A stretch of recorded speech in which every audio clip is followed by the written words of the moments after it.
Welcome to an exclusive Miami recorded conversation discussing the film Charlatan, an official selection of the 38th Miami International Film Festival, and the Czech Republic's official submission to the 93rd Academy Awards.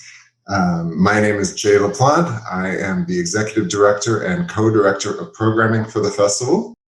And whether you are joining us from the movie theater or having just watched this film virtually, I want to thank you for joining me to welcome the filmmaker, Agnieszka Holland. She's a veteran director. She is already a 3-time Oscar nominee for the films Angry Harvest, Europa, and In Darkness. She also collaborated with the great Krzysztof Kieślowski on his trilogy, his masterpiece trilogy, Three Colors. Many films that we have seen and loved. Also very well known for directing some of the great American television shows like The Wire, Treme, and House of Cards. So it's such an honor to have you with us. Welcome, Agnieszka. It is a pleasure. Thank you. Thank you for having me. Of course, I would prefer to be in person in Miami. Well, we're going to have you another time. We're going to have you another time for mojitos and beaches, and don't worry, it's coming. And Cuban music.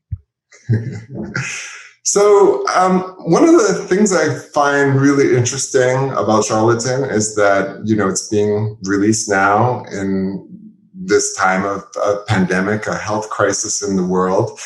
And, it heightens questions about natural healers and traditional medicine, that kind of tension that has, depicted in your film. And, recently there was a story on NBC News here in the United States that almost half of the frontline health workers who were offered the vaccination for COVID-19 refused it. So I was wondering if you could talk, I know you made the film obviously before the pandemic, but I was wondering if you could talk about what you saw in the culture, what you saw in this tension between natural healing remedies and traditional medicine, and kind of how that informed your approach to the story. Actually, it was third time when I was approaching the subject like that. First time, the movie never happened, but it was with Sydney Pollack company, and it was the story of Brazilian and very incredibly mysterious and talented healer named Arrigo. Then I did in Poland film about the healer who healed by touching, and it was based on the real character and the true story. And now I did Charlatan. The difference is that the hero of Charlatan is not the shaman who is using some spiritual strength. His methods, his diagnosis are based on the visual analysis of the urine, and he had the skill and instinct to see when watching something which the people normally don't see. But what, for example, the very precise scientific analysis of the urine can see probably. So he's seen more than the scientific analysis even today. And that is a special talent. And another special talent of his was the knowledge of the medical plants, and also the plants which never have been considered as medicals.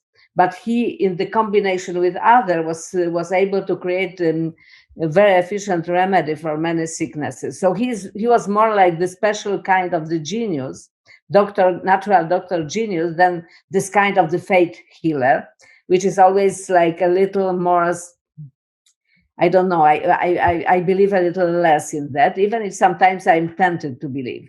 Why we are now interested in this kind of the medicine? Because I think that we are entering some kind of the era of the dark romanticism, when the fate and the mystery means more than the science and facts. And that is sometimes beautiful, especially for the poets, but it is very dangerous for the societies and very dangerous for the politics that we can see in several countries, including United States. when the people don't believe that the facts matter, they believe, and the science matter, they believe that some alternative reality can replace the reality of facts. And the people had always, especially in the times of the pandemic or some health crisis, they had the tendency to hope that somebody will come with the solution, which will be miraculous somehow. And that is encrusted in our culture very deeply, this belief that you can be cured, even if the doctors tell you that it's hopeless. And, Jesus Christ cured the people.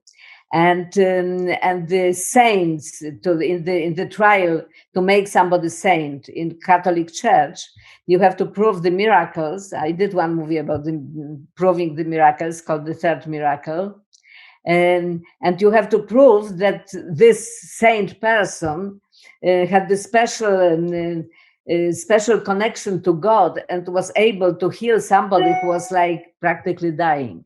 So I think that we want to hope that we can overcome the death. That is some special, special way to do it.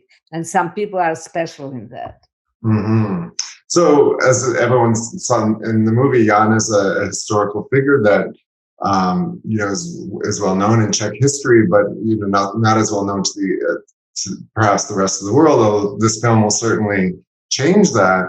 The other thing I found very interesting about your portrayal of Jan is that he's such a morally complex figure. He's so magnetic, yet he has a lot of darkness. I mean, it really kind of like the magnetism of a personality, which is such an important topic in our culture right now. We see a lot of political leaders that have this sort of magnetic sway over many people. How did your portrayal of Jan fit in with that aspect of our world right now? But we don't know exactly how he was in the reality, because the documents which been left have been mostly official documents. Mostly we don't. He wrote his own autobiography by the end of his life, but it was very very like self unlighting himself, self-approbatory. So it is certainly not the objective source. But he will be, by most of people, he's been really respected. He was hated by the communist government and communist, especially political police, because he didn't fit into the Stalinian communist box. Czechoslovakia during the Stalin's time looked a bit like the concentration camp, or rather maybe zoological garden. Everybody have been even in cages, and he just stick up. He was richer, and he had employees, and he was famous, and he had a big American car and assistant, and and a private hospital. So they hated him, and he was able to live like that for quite a long time. Because he had the protector, very powerful protector. It was communist president of Czechoslovakia. He saved his life when the president Antoni Zapotocki came out from the Nazi concentration camp, and after he was grateful to Mikołajek and was protecting him. But when the president died, the police jumped on him and and made his life, as you can see in the film, very, very miserable. Mm-hmm.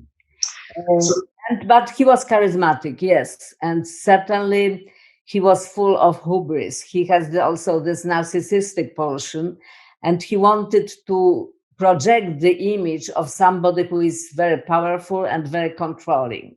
Mm-hmm. And in reality, he was struggling with the demons. At least in our movie, we don't know how it was in reality. Somehow this character is the mixed fruit of the reality and our imagination.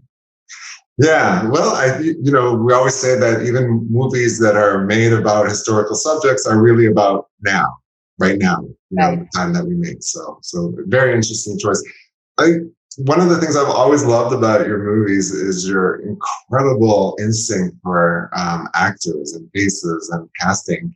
And in this movie, I was so excited about something that I don't see very often, which is that you have a father and son each playing Jan at the two different aspects of his life. I mean, it's so extraordinary. How did that work out? How did that come about?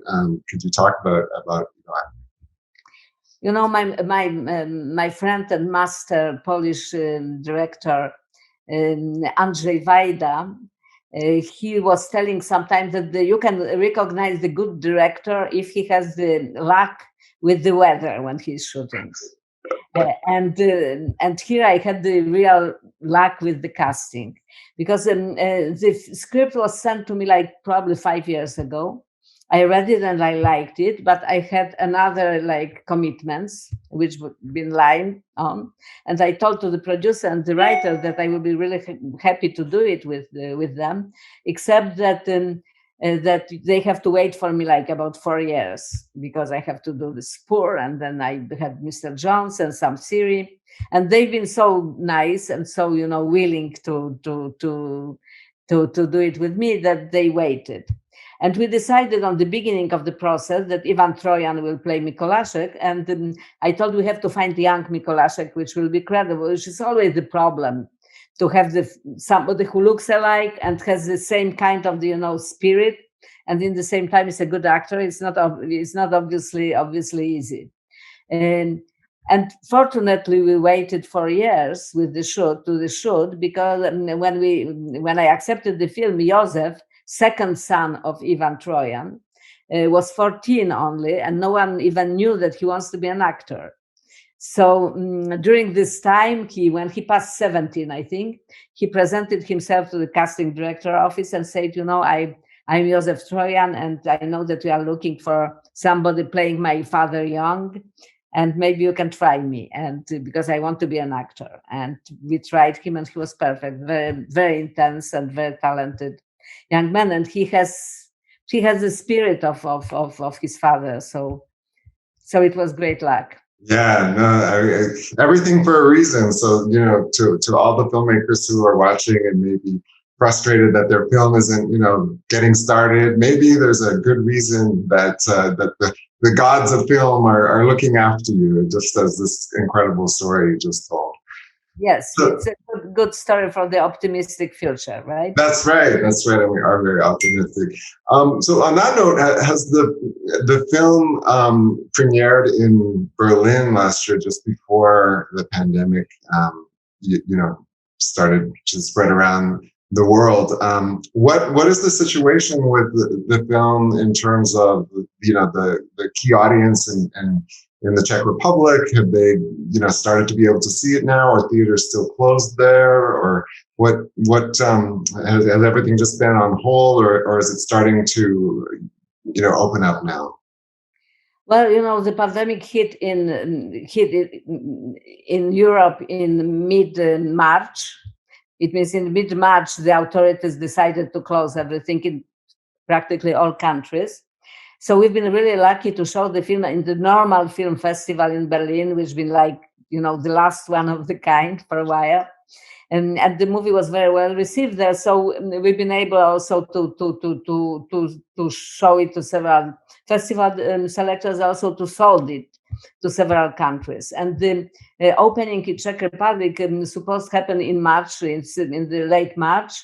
But cinema have been closed and they've been open in the summer.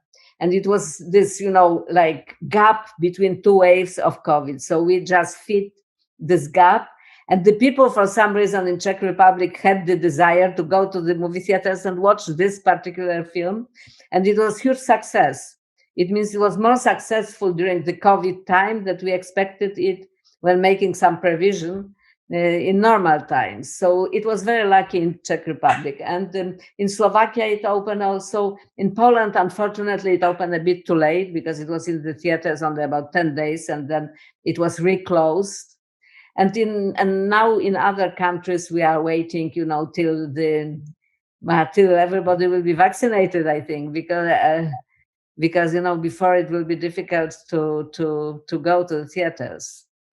And in the wars, several people decide to open the film on the platforms. Mr. Jones, my previous film, opened in US on the platforms and was very, very, well doing. But it opened in France, for example, also after the reopening of the cinemas in the summertime, and did great also. So I decided that pandemic is good for me, for my movies.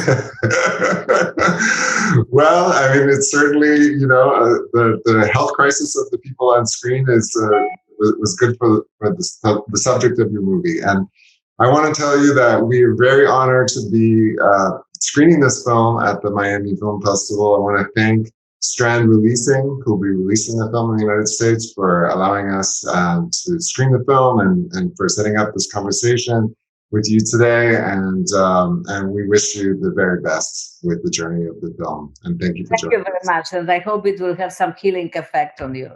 Wonderful. I'm sure it will. Thank you.